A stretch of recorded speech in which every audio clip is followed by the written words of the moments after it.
Have you ever thought about why MMORPGs are not getting any better? And before you stop me just to say, it's all because of greedy developers and fanatic fanboys who do not care about the quality of the games they play, yes, you're not wrong at all. But let me ask you something. Do you dream sometimes? Back in 2009, when I was still playing Warlord during the Wrath of the Lich King expansion, I had this dream to be able to experience MMORPGs as they should be experienced. You know, get the real dead-end wage job, play for 30 minutes on my phone, do dailies while I'm still sitting on a bus while committing to my KG, and after 8 hours of doing some menial tasks and scrolling through Facebook, get back to my house to be able to experience the real MMORPG experience with my boys. Slay some big red dragons, bigger black dragons, leeches, power leeches, and some other stupid monsters just to have an excuse to drop some politically incorrect jokes with my boys, while Good Life by Kanye West keeps playing in the background. Later on, hop on VR to get in my fortress, stronghold, creep, or whatever you want to call your house in the game to screw around, decorate it, chill, and pretty much do whatever I want with NPCs I've collected during my journey in a virtual world, and by saying anything I want, I mean anything I want. And some of you may say, hey, you can already do some of this stuff in my XYZ MMO, you should try critically acclaimed. Shut up.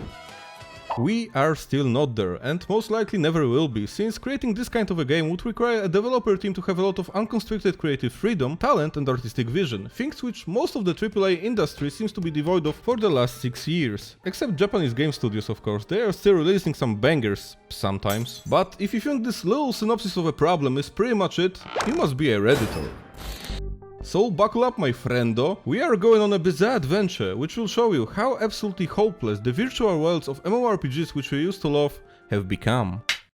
It's no secret that modern gaming has become a behemoth of entertainment during the last 20 years. It's also not a secret since the growth has occurred, there is much more money in the business. The problem is, rather than using the newly acquired money on gathering new innovative people which could use their creativity to make better games, the money lands in a pocket of shareholders of a company or some random CEO or rat, who takes the money to buy another yacht or stock in the other companies, leaving the company which made the product which earns all of the Benjamins understaffed and underpaid. With underpaid and demoralized staff, the quality of the product gets worse, so once the players with a sense of taste leave the game and are not monetizable anymore, the said company starts to milk the fanboys who still didn't look for the greener pastures somewhere else. Since the nature of humans is to always pursue more numbers, more value and more money, the company is raising the amount of content released strictly to the item shop and starts to lower the quality of content released to non-paying players, making them even more bored and angry, which in consequence makes even more players leave the game as well, leaving only the blindest and the most loyal part of the player base in game. And by saying game, I don't mean a game per se. Once the company becomes publicly traded, the game is no longer the main focus of the company, and rather than being a product that should be digested and enjoyed by its clientele, it becomes a boring statistic in an earnings call. Since the game is no longer the main focus of the company is to gather as many rich shareholders as possible, and soap their eyes with MAUs, DAUs, GAAs, TTMs and other acronyms, which basically means, yeah, the company is growing and you should keep your money here, boys. Don't even think about going somewhere else. Too bad, during the process of increasing all of these indicators, the game is getting more and more menial, time-consuming and tedious. Imagine being a game developer and think it's a good idea to release a content in which you can get 18 different mounts, in reality 6 since the other 12 variations of them are just recolors of the same mounts, and making the most efficient way to farm the said content by simply standing next to the portal in a 3-man group and mindlessly killing monsters to acquire some kind of a currency for something around 15 to 16 hours. Man, it sounds like an awesome way to spend your time with friends. And also watch Netflix on the second monitor. Most ideas like this are in games only because the only people who are still in development teams are people who are autistic enough to keep on with their dream of creating content in games they used to play whenever they were young. Yeah, I'm talking about you, Warlo. Most of the creative people left the said companies ages ago since they couldn't bear working in an environment that makes them create terrible games. After all, games are some kind of an art, and an artist won't be able to hold too long under the boot of a sly businessman. They might be able to stay as long as the paycheck is good enough to sustain themselves, but sooner than later, most of them leave the boat, leaving only the autists left standing. And before some Americans accuse me of some kind of an ableism, ageism or other isms I don't really care about, I think being autistic in an age where most people have an attention span of a newborn baby is like having superpowers. The problem is whenever there are no other people in the development team who can understand people's emotions and how people consume art. We get those soulless husks of software which try to imitate a video game without any ounce of understanding that the game should be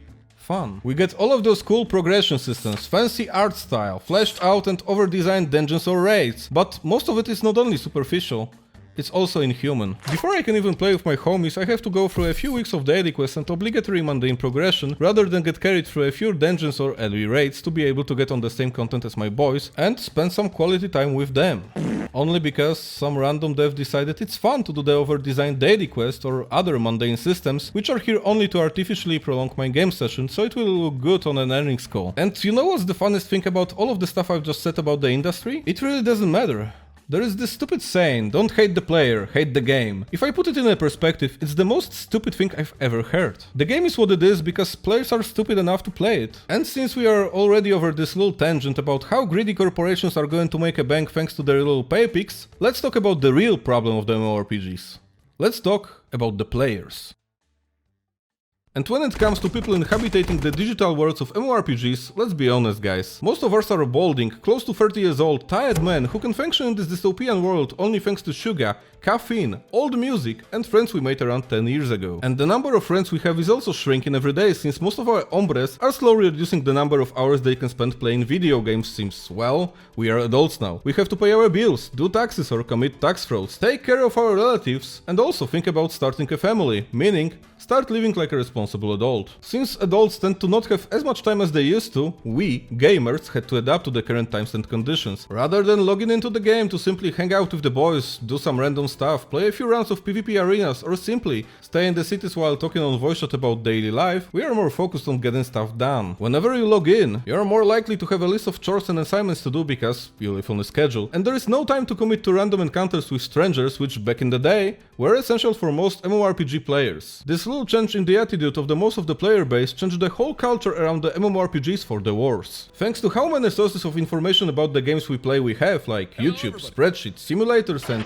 anything you would like to mention, we are pretty much obliged to educate ourselves about all of the possibilities and features of the game before we are even able to empirically test them out ourselves. Whenever I played Lost Ark on Galater and there were new bosses to take out, it was pretty much mandatory to watch YouTube videos before I even found a group to take the boss down. Not only to make it more comfortable for other players, but also to make it more smooth for me so I won't have to spend as much time doing the same encounter. It is pretty much engraved into the whole culture, and if you are not willing to comply with this little unwritten rule, as long as you are not some kind of an internet celebrity, you are going to get kicked out soon, since nobody wants to jeopardize their own time by carrying some lazy and unmotivated slab. Of course, I don't want to talk in absolutes. During several journeys I've had, I've met a lot of cool people who were ready to spend 30 minutes explaining the whole boss mechanic to a single guy who didn't have an idea what the hell was going on. I've had groups whenever I joined Discord, which had a great time with lots of joy and laughter whenever someone killed us during the encounter. Also met a lot of Americans who were baffled I can hold a coherent conversation with them, most likely because they were spoon-fed by Hollywood propaganda for the last 20 years. I mean, yeah, I get it. I'm a random goofball talking in a funny Eastern European accent, but I guess they thought I'll be some random Russian mobster speaking in cheap one-liners like, "Yes, Mr. American, I do have a gun, how did you know?"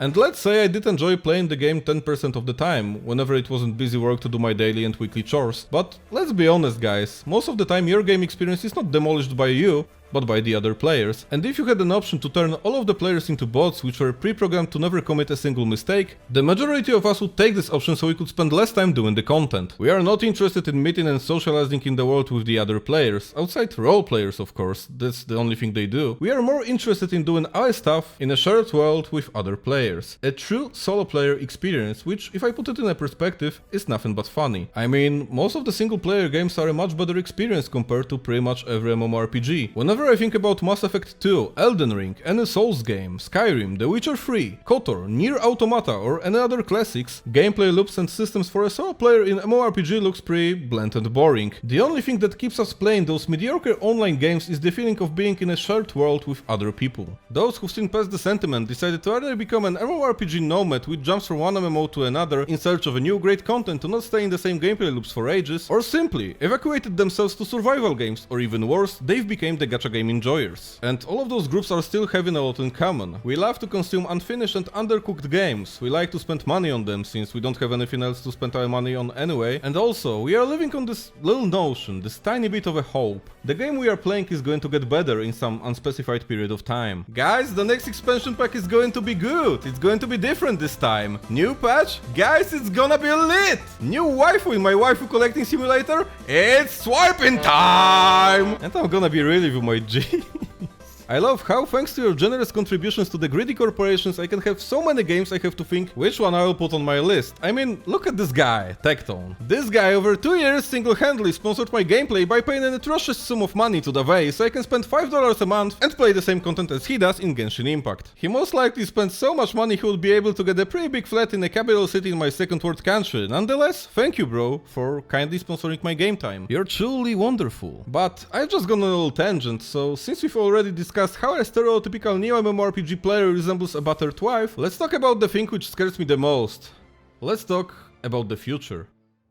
This year, we've got 3 major releases in the MMORPG sphere. One of them is Lost Ark. It is a perfect Korean MMORPG game for everyone who loves to spend thousands of hours in a zen-like state while grinding unnecessary stuff and also loves to swipe their credit card for booba costumes. New World, which came to us after a year of a paid beta. I haven't played it yet, so I can't really say if the game is good or not. It's following the same notion of being a seasonal game for MMORPG nomads, which come to the game whenever there is some new content to play. We've also got a new Warlow expansion pack. It is pretty much the same game as it was during the life cycle of a previous expansion pack, but with a bonus new class and the race for fairies, or should I say, Scadies. And I have even worse news for you, my friend.